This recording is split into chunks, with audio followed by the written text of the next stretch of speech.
Lecture du jour, bonjour.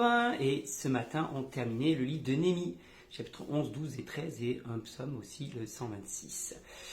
On est sur la fin de Néhémie. Il a mis pas mal de réformes en place. Il a amené le peuple à la repentance, il a amené le peuple à prendre des décisions, il a reconstruit la muraille. Bref, il y a un peu un bilan avec la génération, etc. Et moi, ce qui me frappe dans la fin de ce chapitre, c'est le contraste qu'il y a entre le peuple repentant, le peuple qui prend des décisions, et rapidement, comme dans le quotidien, il retombe dans certains travers et Néhémie, il comprend pas.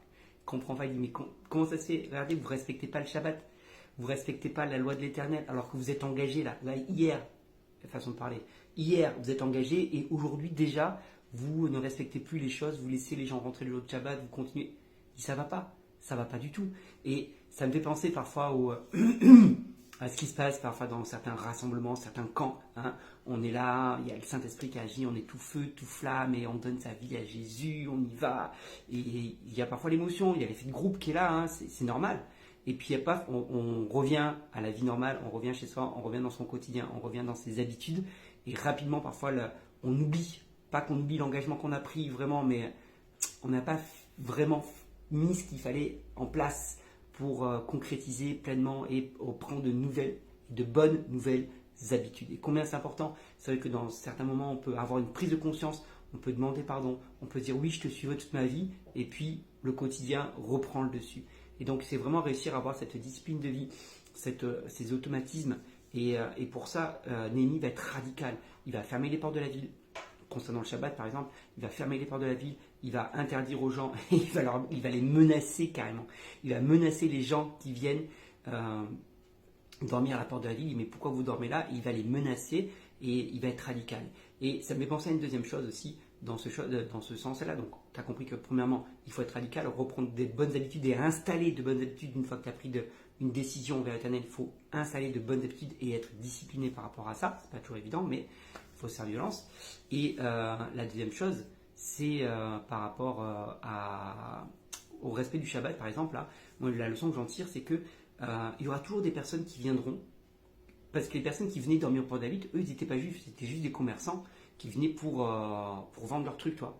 Et il y aura toujours des personnes qui ne respecteront pas les limites que tu t'es imposées. D'accord? Tu t'es dit, ok, maintenant, à partir de maintenant, je fais ça.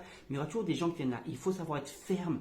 Et Néhémie a été ferme avec ces personnes-là. Et s'il n'avait pas été ferme, ça aurait été encore la porte ouverte, c'était le cas de le dire, parce qu'il avait fermé les portes, mais ça aurait été encore la porte ouverte à toutes les fenêtres, comme on dit. Mais voilà, il a su être ferme, il a dit non, on a pris cette décision concernant le Shabbat, on ferme les portes, donc vous ne venez plus. Et dans nos vies, il faut aussi savoir être ferme, et il y a des moments où on doit fermer des portes et dire aux gens, non, tu rentres plus, c'est fermé, c'est fini. Et être ferme, tenir ferme sur ses positions, ça c'est vraiment important. Donc voilà, moi c'est ce que je retiens un peu sur la fin de ce chapitre de Néhémie, c'est qu'il y a eu tout un long travail pour arriver à une prise de conscience, à une repentance, à des décisions qui ont été prises. Et malgré tout, si on n'est pas attentif, si on ne fait pas attention, on peut vite retomber dans les anciennes habitudes et retomber dans certains travers. Deuxième chose, c'est qu'il faut savoir poser des limites fermes, claires, et ne pas laisser les autres dépasser les limites qu'on s'est imposées. Ne pas laisser rentrer les autres quand on a dit stop. Ok, voilà, ça c'est deux choses. Et puis il y a une troisième qui me revient aussi, c'est concernant les alliances qui avaient été faites. Et au final, il y avait une chambre du temple, lieu saint, qui avait été donnée, prêtée à un non-juif, en plus de ça, à un ennemi qui était là.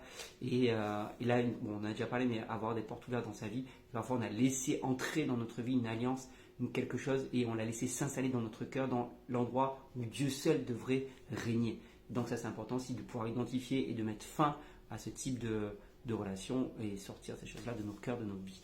Voilà, moi ce que je retiens de ces livres de Néhémie sur la fin. N'hésite pas à me dire ce que tu as retenu toi. J'aime toujours lire et je lis, je prends du temps toujours pour lire vos commentaires. Donc n'hésite pas à me le dire et je te souhaite une bonne journée.